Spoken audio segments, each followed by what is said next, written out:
Madam madam ఇక్కడ IPC సెక్షన్స్లలో compoundable, non compoundable, bailable, non bailable అన్ని సెక్షన్స్ అలాంటివన్నీ ఉంటాయి.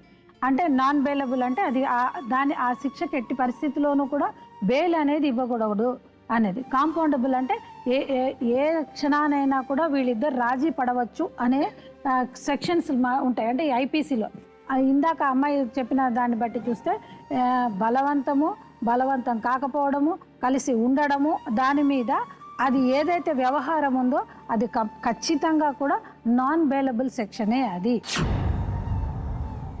కానీ ఇక్కడ స్టేజెస్ వైజ్ అని ఉంటుంది. అంటే ఎప్పుడు అయినా కూడా ఎప్పుడు మనకి అఫెన్స్ జరిగింది, ఎప్పుడు ఆ అఫెన్స్ని నోటీస్ చేశాము, ఎప్పుడు మనం కంప్లైంట్ ఇచ్చాము అనే దాన్ని బట్టి ఆ సీరియస్నెస్ అనేది తగ్గుతుంది. ఇక్కడ ఒకటి మేడం, ఏదైతే కూడా ఈ అమ్మాయి తనుభాయ్ చెప్పిన దాని ప్రకారం చూస్తే ఆ అమ్మాయి ఇమీడియట్గా కనుక కంప్లైంట్ చేసింటే ఐపీసీ సెక్షన్లో ఆయనకి డెఫినెట్గా కూడా శిక్ష అనేది ఉండేది. కానీ ఇక్కడ అలాంటిది ఏమీ జరగలేదు. కానీ ఒకటి రమేష్ గారు, ఈ పంచాయతీలో ఎక్కడైనా కూడా ఒక తప్పుని లీగలైజ్ చేసే హక్కు ఎక్కడ ఎవరికి ఉండదండి. సుప్రీంకోర్టు కూడానమ్మా, అంటే మన అత్యున్నత న్యాయస్థానంలో కూడా ఈ రేప్ కేసెస్ ఏవైతే జరిగాయో కూడా చాలా మట్టుకు ఏమంటారంటే మేము పెళ్లి చేసేసుకుంటాము, ఆ కేసు మేము కాంప్రమైజ్ అయిపోతామంటే దానికి చాలా కఠినంగా కూడా వ్యవహరించండి, పెళ్లి ఒకటే కాంప్రమైజ్ కాదు రేప్ కేసెస్కి అని అన్నారు. కనుక ఆ తప్పుని మీరు ఏం చేశారంటే పెళ్లి చేసుకోమని చెప్పడంతో ఆ రెండో పెళ్లి అనేది చట్టబద్ధంగా ఎట్టి పరిస్థితుల్లోనూ కూడా యాక్సెప్టబుల్ కాదు. కానీ మీరు అలా చేయడం వల్ల వీళ్ళకి ఏమైపోయిందంటే దాన్ని లీగలైజ్ చేసేసారేమో అంతే. కానీ ఈజీగా చేసింటారేమో కానమ్మా, న్యాయపరంగా మాత్రం ఎట్టి పరిస్థితుల్లోనూ కూడా ఆమెకు అసలు ఎటువంటి హక్కు కూడా లేదు. అర్థమైందా? చట్టపరంగా ఆమె నువ్వు అనుమతిస్తే ఇంట్లోకి వచ్చినా కూడా లా పరంగా రాలేదమ్మా. అర్థమైందా? నీవు హక్కు ఫస్ట్ భార్యకు ఉండే హక్కు ఎప్పటికైనా కూడా హక్కు ఉంటుంది. ఇంకోటి ఏమైపోయిందంటే మేడం, ఈ తనుబాయ్ ఏకై వచ్చి మేకై కూర్చుంటుందని అంటారు చూడండి, అట్లా నేను వేరే చోటికి వెళ్ళను, నేను ఇక్కడే ఉంటాను అని అంటే నీకు హక్కే లేనప్పుడు నువ్వు ఉంటాను అని అన్నప్పుడు ఎలా ఉండాలమ్మా, నువ్వు ఈ భర్తతో ఎలా ఉంటావు అని మనం చెప్పే అది లేదు మేడం. అమ్మ న్యాయపరంగా మాత్రం ఎట్టి పరిస్థితుల్లోనూ కూడా నువ్వే పై చేయిలాగానే ఉంటుంది. ఇంకా అమ్మ నువ్వు తనుబాయ్ మీరు చెప్పేది విషయం ఏంటంటే, మీరు అప్పుడు వేసింటే మీరు వేసిన కేసుకి మీరు వేసిన కంప్లైంట్కి ఏదైనా కూడా ఇంపార్టెన్స్ అనేది ఉంటుంది. ఇప్పుడు అందరి కేసెస్ లాగానే మేము చెప్తాం, నాకు అతనితోటే జీవితం, ఆయన లేకపోతే నేను బతకలేమంటే ఇది డాక్టర్ గారు చెప్పినట్టు మిమ్మల్ని ఫోర్సిబుల్గా భార్య భర్తలు అని ఊరి పెద్దలు చెప్పొచ్చు, లేకపోతే మీ పంచాయతీలో డిసైడ్ చేయొచ్చు, వీళ్ళిద్దరు అనుకోవచ్చు, కానీ న్యాయపరంగా మీ ఇద్దరు భార్య భర్తలు కారు.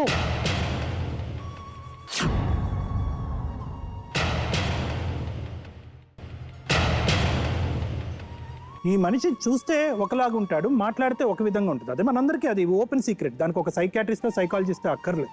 కానీ అటువంటి క్లారిటీ, పెళ్లి అనేటటువంటి ముఖ్యమైనటువంటి అంశంలో ఆ క్లారిటీ తెప్పించుకునేటటువంటి ప్రయత్నం ఎవరూ చేయలేదు. మీ బావగారు ఎవరైతే ఉన్నారో కేవలం ఆ కుటుంబం చూసుకుని అరే ఇది మంచి కుటుంబం, మంచి ఆస్తిపరులైనటువంటి కుటుంబం అనేటటువంటి అంశాన్నే చూశారు, కానీ వ్యక్తిని మాత్రం ఎవరు విశ్లేషించలేదు.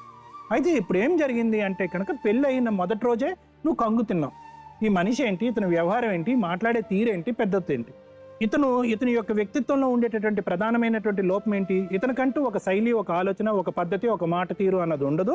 ఎవరు ఎలా ఆడిస్తే కనుక ఆ విధంగా ఆడతారో అది కాస్త నీకు ముళ్ళులాగా గుచ్చుకుంది. ఒకటి ఇతను భర్త స్థానంలో లేకపోగా, ఇంకొకటి ఏంటంటే అవతల వాళ్ళు చెప్పు చేతుల్లో ఇతను నడవటం ఏంటి అన్నది నువ్వు జీర్ణించుకోలేదు. అతని యొక్క శైలి, వ్యవహారం కేవలం వాళ్ళ తల్లిదండ్రుల దగ్గరే కాకుండానే సమాజంలో బయట కుటుంబాల మధ్యన నీతో అన్ని చోట్ల కూడా అతని మాట తీరు, అతని ప్రవర్తన, అతని ఆలోచన శైలి ఎక్కడ కూడా పొంతం లేకుండా ఉండేటటువంటి వ్యవహారాన్ని మనం పిచ్చితనం అంటాం. అందరితోనే బాగానే ఉంటాడండి, నా దగ్గరకు వచ్చేటప్పటికి వెరైటీగా బిహేవ్ చేస్తాడు అంటే కనుక దాన్ని పిచ్చితనం అంటారు. మనం ఊహించినటువంటి దానికి, మనం అనుకున్నటువంటి దానికి అతను అతుక్కునేటటువంటి పద్ధతిలో లేడు. ఇదేంటి, ఇంత కష్టపడి నన్ను చదివించి ఇంత జాగ్రత్తగా పెంచినటువంటి తల్లిదండ్రులు ఇలాంటి వ్యక్తికి ఇచ్చి నన్ను చేసారే ఏంటి అనేటటువంటి క్వశ్చన్ మార్క్ నీకు ఏదైతే ఉందో, సో నువ్వు ఆదిలోనే ఏమైందంటే క్లైమాక్స్కి వచ్చేసావమ్మ నీ స్టోరీ. సో ఆ నెగిటివ్ సైకాలజీ పడితే ఏమవుతుంది అంటే కనుక నెక్స్ట్ మెట్కి మనం వెళ్ళేటటువంటి ప్రయత్నం మనం చేయం అనమాట. సైకలాజికల్గా అక్కడ ఆగిపోతాం. ఇది రాంగ్ మ్యాచ్, ఈ మనిషి రాంగ్ మనిషి, ఇతనితో నేను జీవితాంతం గడపాలా అనేటటువంటి ప్రశ్న వచ్చేటప్పటికి నీ బండి అక్కడికి ఆగిపోతుంది అనమాట. వెళ్ళగానే మనిషిని చూసావు, షాక్ తిన్నావు, ఏంటి ఇలా మాట్లాడుతున్నాడు, ఏంటి వ్యవహారం ఎలా ఉందని షాక్. అంటే నువ్వు వెళ్ళగానే నువ్వు చూసినటువంటి నిజం రియాలిటీ ఈజ్ ఓన్లీ 10%. జీవితాంతం నువ్వు నేర్చుకునేవి నువ్వు చూడవలసినవి ఇంకా చాలా ఉన్నాయి. కానీ ఆ 10% రియాలిటీని చూసి ఇంకా అక్కడి నుంచి నువ్వు ఊహించుకోవటం మొదలుపెట్టావు. నువ్వు చూసినటువంటి రియాలిటీ 10%, నువ్వు ఊహించు ఇమాజినేషన్ 90%. అంటే ఇంకేమవుతుందంటే ఇమాజినేషన్ అంటే ఇంకా అందులో అన్నీ కలిసిపోతాయమ్మా. ఎలాంటివి, ఇతనికి ఆల్రెడీ పెళ్ళయింది, పెళ్ళైనటువంటి అమ్మాయి కూడా ఇతని వ్యవహారం చూసి పారిపోయి ఉంటుంది, ఇతనికి వేరే స్త్రీలతో సంబంధం ఉందేమో, ఇంక ఇవన్నీ కూడా యాడ్ ఆన్ అయిపోతాయి. బహుశా అన్నీ కూడా నిజాలేమో అని చెప్పి మన ఊహకి రెక్కలు కట్టడము, 10% రియాలిటీకి 90% ఇమాజినేషన్ కలిసిపోవటము. అంటే ఇంక టోటల్గా చెప్పేది ఏంటి, చేతులెత్తేటు.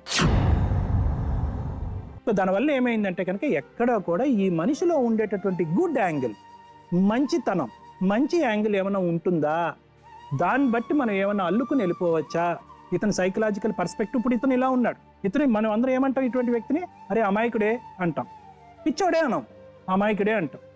అమాయకత్వం అంటే ఏంటి, మంచితనం. ఆ మంచి అనేటటువంటిది నువ్వు చూడలేకపోయావు. సో దానివల్ల ఏంటంటే మలుచుకోవటం అన్నది అక్కడ జరగలేదమ్మా.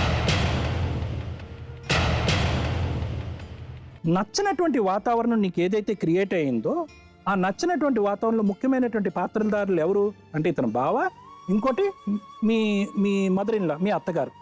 ఎందుకంటే కనుక వాళ్ళు ఏం చేయంటే వాళ్ళు ఇతను తోలుబొమ్మల ఆట ఆడిస్తున్నారు, ఇతను ఆడినట్టే మొత్తం వాళ్ళు ఆడించినట్టే ఇతను మొత్తం అంతా ఆడుతున్నాడు అనేది నీకు నచ్చినటువంటి విషయం. ఒకప్పుడు నేను నిన్ను కౌన్సిల్ చేస్తుంటే కనుక నేను ఏమని ఉండేవాడిని అంటేనమ్మా, దయచేసి కొంతకాలం నాగరాజును గెలిచేటటువంటి ప్రయత్నం చేయొద్దమ్మా, మీ అత్తగారిని గెలిచే ప్రయత్నం చేయి అంత. అంటే అమాయకుడు కదా, ఇతనికి ఏం తెలియదు కదా, ఇతనికి అన్నీ చెప్పాలి కదా అని చెప్పి పుట్టిన కాడి నుంచి ఇప్పుడు వరకు అతనికి చెప్తూనే ఉన్నారు అందరూ. అంటే ఎవరు కావాల్సినటువంటి విధంగా అతను మౌల్డ్ చేసుకుంటూనే ఉన్నారు. సో నువ్వు అక్కడికి వెళ్ళి నేను ఇతన్ని ఈ విధంగా మౌల్డ్ చేసుకుంటానని చెప్పి ఇతని మీద పడితే కనుక వాళ్ళకి నచ్చదు. సో అప్పుడు నువ్వేం చేయాలంటే ఆల్టర్నేటివ్ పాత్వేలోకి వెళ్ళి మీ అత్తగారిని గెలుచుకునేటటువంటి ప్రయత్నం చేయాలి.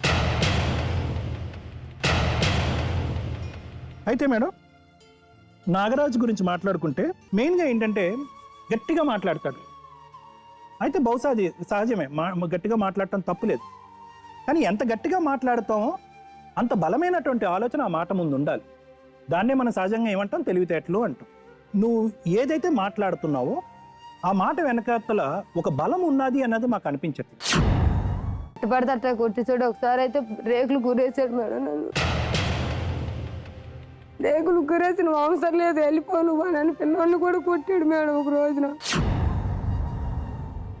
గోడకేసి గుద్దేవాడు నన్ను.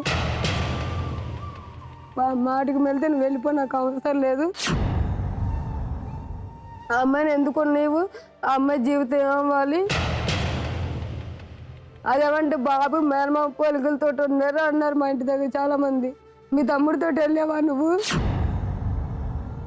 పాపకి 4 నెలల ప్రెగ్నెన్సీ, అప్పుడు వాళ్ళ పిన్నోళ్ళ ఇంటికి తీసుకెళ్ళి ఈ పిల్ల నాకు వద్దు, నీ పిల్లని కడుపు తీపించుకోవా అని చెప్పి అడ్డుపట్టి అట్ట కొట్టాడు మేడం. అక్కడ కూడా నన్ను కాదు అమ్మాయితో వద్దంటే నేను చచ్చిపోతా అంటాడు, అమ్మాయి లేకపోతే ఉండడు అంట. నేను స్టేషన్లో ఇప్పుడే చెప్పి సంబంధం లేదని, నేను మళ్ళీ ఎందుకు అడుగుతున్నాను, నేను సమయం సైలెంట్గా ఉన్నాను కదా అని చెప్పి వాళ్ళ అన్నదమ్ముని తీసుకొచ్చి కొట్టించింది మేడం. ఆడుతున్నావా 2 పిల్లల్ని పెట్టుకొని, 2 అమ్మాయిలను పెట్టుకుని ఆడుతున్నావు నువ్వు? నీకు పుట్టారని గ్యారంటీ ఏంటి? నేను ఎవరు పుట్టారని ఎత్తుకోవాలి పిల్లల్ని?